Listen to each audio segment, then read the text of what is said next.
All right, today we're going to be talking about making a pinch pot out of clay. You will need your ball of clay. This is about the size of a softball. It's also about the diameter of this yogurt cup. Um, you will need some water and a sponge. I asked you to do some sketches. Pinch pots can take on many forms. You can make a piece that's more rounded, more organic, or even something geometric. If you want something that's more square, rather than starting with a ball, you'll actually want to make this into more of a cube shape.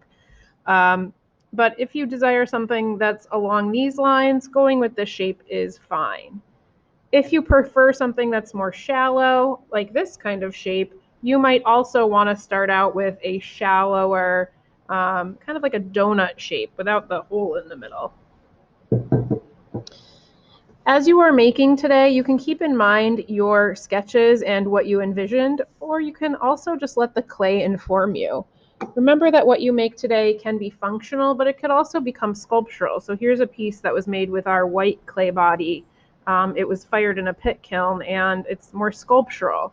I added some clay after I was done with my pinch pot to make it look like a shell, and I also kind of squeezed it to compress it a little bit. You will be making attachments to your piece.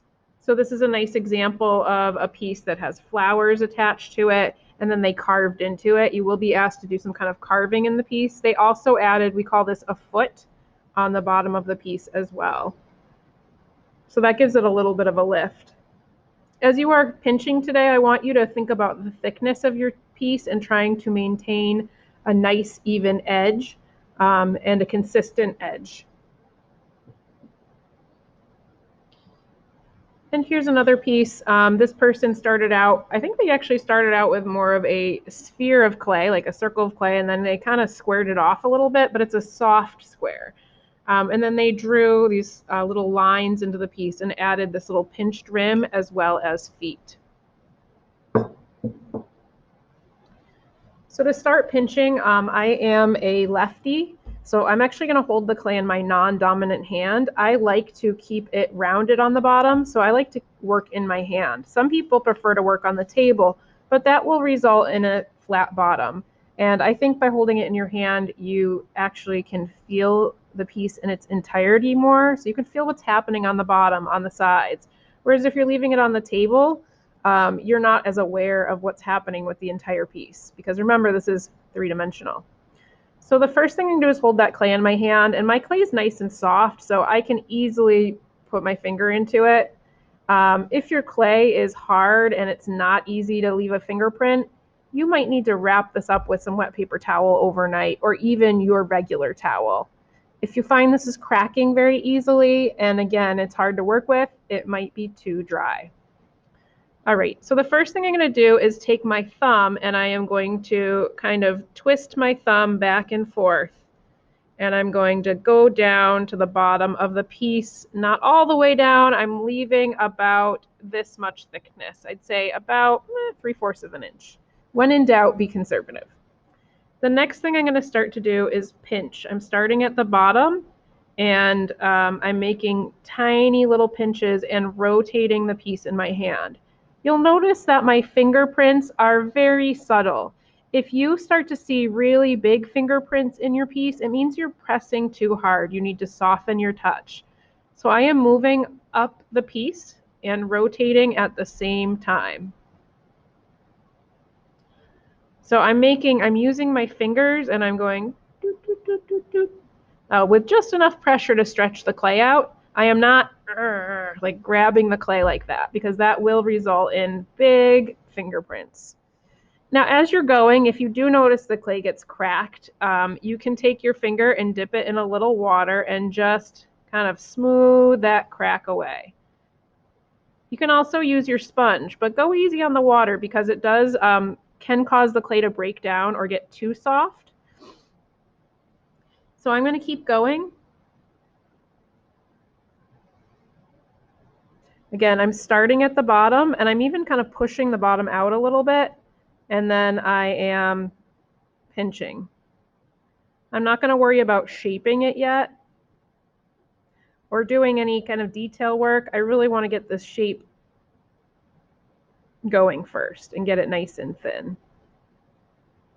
If I need to set the piece down at any time, yet I still want to maintain the roundness of the bottom, I can set it down gently like this, or you could even set it on a bag or something soft like a towel if you're worried about it getting squished. And if I notice again any cracks or irregularities, I want to address those before I let it sit for too long, because if I keep pinching it, that could get worse.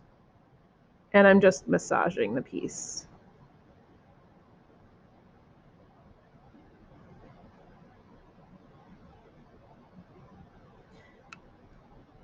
The great thing about clay is that you can also start over again. So if you make a piece and you're not happy with it, you certainly can crumple it up and start again. I am taking my thumb now and I am pushing the bottom to widen this more. And that's also stretching the clay. So I'm dragging my finger, I'm pushing it in and outward. So you can also shape by pushing out in addition, and you can kind of thin it by doing this as well, in addition to pinching. But that will, again, cause, you can see I'm starting to get some cracking here. So you have to just be aware of how much you're pushing.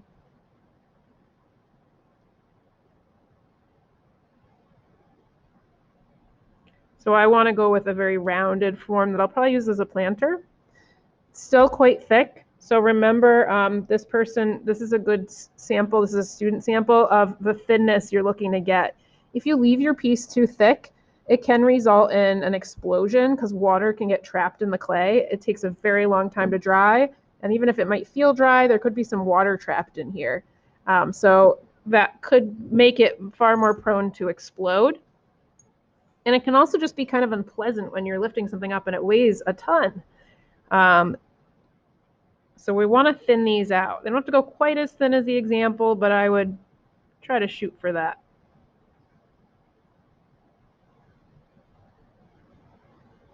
And I'm continuing to rotate.